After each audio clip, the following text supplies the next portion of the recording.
మనదర్శి వార్తలు ప్రేక్షకులకు నమస్కారం. దర్శి ఎమ్మెల్యే రాష్ట్ర మంత్రివర్యులు సిద్ధారాఘవరావు ఒంగోలులోని ఇంటి వద్ద అభిమానుల కోలాహలం సోమవారం నెలకొంది. సిద్ధారాఘవరావును ఒంగోలు ఎంపీగా పోటీ చేయాలని సీఎం చంద్రబాబు కోరిన సమాచారం వాస్తవమై బయటకు గుప్పుమనగా దర్శి నియోజకవర్గంలోని వేలాది మంది సిద్ధాభిమానులు ఒంగోలు చేరుకొని మంత్రితో ఆవేశంగా మాట్లాడుతూ దర్శి నుంచి ఎమ్మెల్యేగా పోటీ చేయాలని, ఎంపీగా పోటీ చేస్తే మేం పార్టీకి చేయమని, సీఎం వద్దకు ఇలాగే వెళ్ళి చెబుతామని, కాల్చుకు చచ్చిపోతామని ఎవరికి తోచిన రీతిలో వాళ్ళు ఆవేదనతో కూడిన ఆవేశం వ్యక్తం చేశారు. సీఎం ఎటువంటి నిర్ణయాలు ప్రకటిస్తారో వేచి చూడాల్సి ఉంది. రాఘవరావు అభిమానులకు ఎంత నచ్చజెప్పినా అభిమానులు మాత్రం అదే ఆవేశంతో సిద్ధాకు మద్దతుగా నినాదాలు చేస్తూనే ఉన్నారు. అందరికీ నమస్కారాలు. ముఖ్యంగా గౌరవ ముఖ్యమంత్రి గారు నిన్న మాతో మాట్లాడటం జరిగింది. ఒంగోలు పార్లమెంట్ నియోజకవర్గం సంబంధించి పార్లమెంట్ కూడా మనకు ఒక కీలకమైనది. పార్లమెంటుకు పేరైతే బాగుంటుందని వారు అడగటం జరిగింది. దాంతో నేను కూడా ఏంటంటే గత 7 సంవత్సరాల నుంచి దర్శి నియోజకవర్గానికి మనం ప్రాతినిధ్యం బాగా అభివృద్ధి చేయడం జరిగింది. మీరు అడగడం చాలా సంతోషం. అయితే దాన్ని కూడా నేను నిర్ణయం తీసుకోవాలంటే నేను కూడా అన్ని విషయాలు అందరితో కూడా మాట్లాడాల్సిన అవసరం ఉంది అని వారికి కూడా నేను చెప్పడం జరిగింది.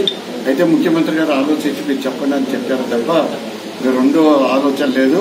అయితే మా నాయకులు, మా కార్యకర్తలందరూ కూడా అభిమానంతో వారి అందరూ కూడా ఈరోజు ఒంగోలు రావటం, 5 మండలాల నుంచి ఇక్కడికి రావటం వారిని మనస్ఫూర్తిగా నేను అభినందిస్తున్నాను. ఎందుకంటే వారికి ఒక బాధ్యత, మా నాయకుడితో మేము ఉండాలి, మా నాయకుడితో మేము ఐక్యం కావాలి అని వచ్చిన ఆలోచనకి మనస్ఫూర్తిగా అభినందన తెలియపరుస్తున్నాను. నేనైతే దర్శి నుంచే పోటీ చేస్తాను. ఏదైనా విషయం ఉంటే తప్పకుండా ముఖ్యమంత్రి గారి దృష్టికి తీసుకెళ్తాను. అందువల్ల మీరు ప్రస్తుతం ఎవరు కూడా మీరు ఈ విషయంలో ఆందోళన చెందాల్సిన అవసరం లేదని మీకు తెలియపరుస్తున్నాను.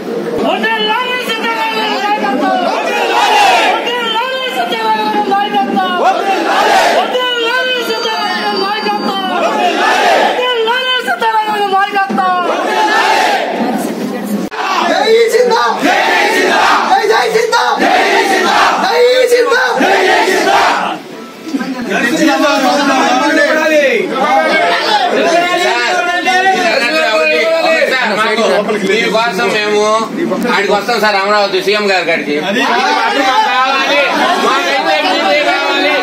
మేము ఒకటే కంఠంగా మేమే అడుగుతాం, మేమే కావాలని, మీరే కావాలని మేమే అడుగుతాం. మా ప్రాణాలు అనిపించండి కానీ మీరే కావాలంటాం. అంతవరకు మాత్రం నిజం నిజం.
నేను చేయు మీరు